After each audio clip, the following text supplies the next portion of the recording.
Halo, perkenalkan kami adalah peserta Latsar CPNS tahun 2021, kelompok 1, angkatan 57. Adapun kami terdiri dari 5 anggota kelompok. Yang pertama, saya sendiri sebagai ketua Elizabeth Brutarigan SAG yang ditempatkan di SDN 040519 Tanjung Barus, Kabupaten Karo. Yang kedua, Ella Yuliawati SPD yang ditempatkan di SDN 040449 Kebon Jahe, Kabupaten Karo. Yang ketiga, Elovani Brupurba SPD yang ditempatkan di SDN 040550 Mardinding, Kabupaten Karo. Yang keempat, Elvita Sari Lorena Brutarigan SPD yang ditempatkan di SDN 040556 Juhar, Kabupaten Karo. Dan yang terakhir yakni Emma Berlianta Bruginting SPD yang ditempatkan di SDN 040471 Kampung Merdeka, Kabupaten Karo. Kali ini kami akan memaparkan mengenai tugas agenda 1, yakni tentang isu kontemporer. Adapun kegiatan ini diselenggarakan oleh BPSDM bekerjasama dengan LPP Agro Nusantara Wilayah Medan.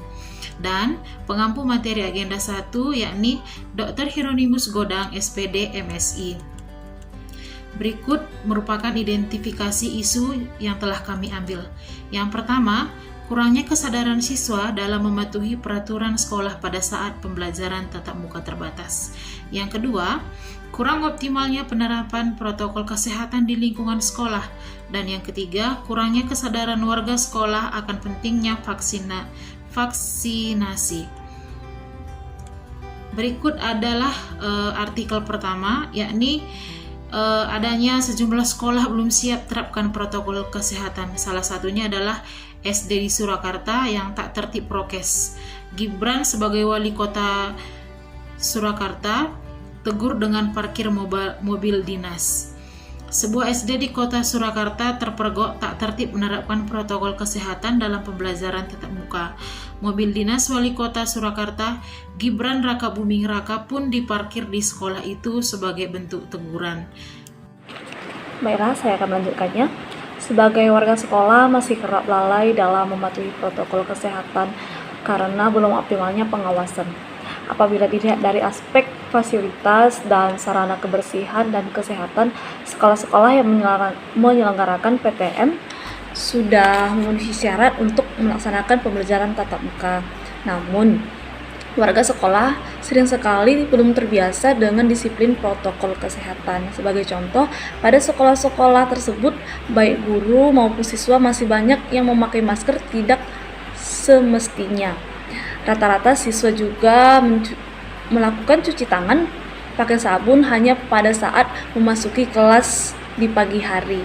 Hal yang sulit dihindari adalah kebiasaan untuk menjaga jarak. Walaupun di dalam kelas diatur jarak minimal 1,5 meter dan tiap meja hanya diisi oleh 1 orang siswa saja. Tetapi di jam-jam tertentu mereka masih sering berkumpul untuk makan bersama.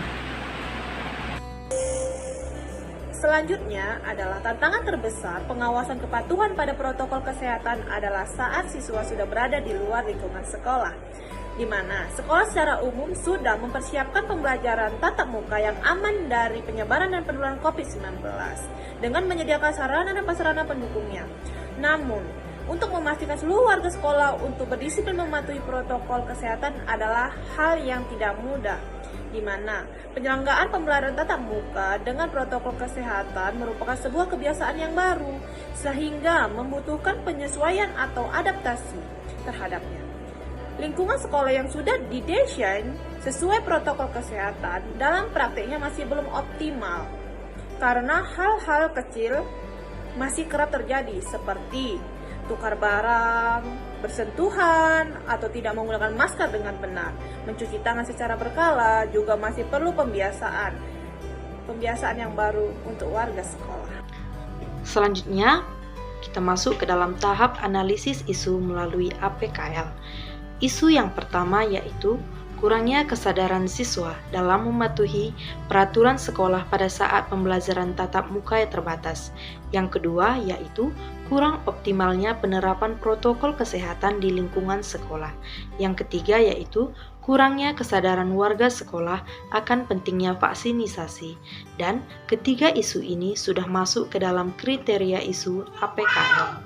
Selanjutnya yaitu analisis isu melalui USG. Isu yang pertama yaitu kurangnya kesadaran siswa dalam mematuhi peraturan sekolah pada saat pembelajaran tatap muka terbatas. Urgensinya 5, seriousness-nya 4, grow-nya 4, jumlahnya 13. Yang kedua yaitu kurang optimalnya penerapan protokol kesehatan di lingkungan sekolah.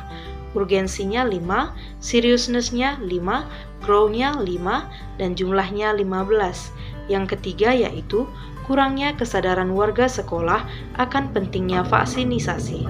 Urgensinya 4, seriousness-nya 4, grow-nya 3, dan jumlahnya 11. Dari ketiga isu ini, yang menjadi prioritas yang pertama yaitu isu yang kedua yaitu mengenai kurang optimalnya penerapan protokol kesehatan di lingkungan sekolah. Saya akan melanjutkan pemaparan dari teman-teman semua, yaitu di diagram pohon masalah.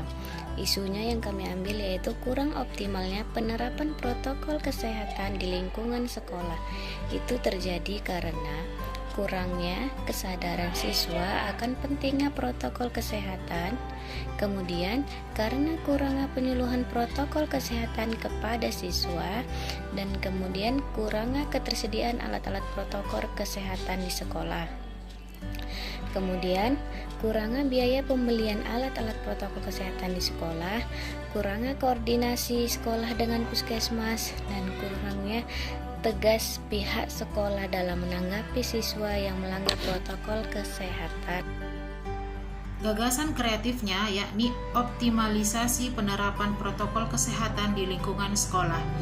Berikut merupakan kegiatan kreatif.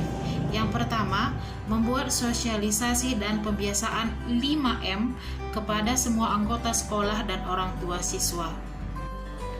Untuk gagasan kreatif yang kedua yaitu membuat gugus tugas penanganan COVID-19 di sekolah. Yang ketiga yaitu membuat slogan pentingnya melakukan protokol kesehatan di sekolah. Dan yang keempat adalah membuat daftar tata tertib baru di sekolah. Nah, selanjutnya, kegiatan kreatif yang kelima adalah memilih siswa sebagai duta protokol kesehatan COVID-19. Yuk sama-sama cegah COVID-19. Sekian hasil kerja kelompok kami. Terima kasih. Kami dari kelompok 1.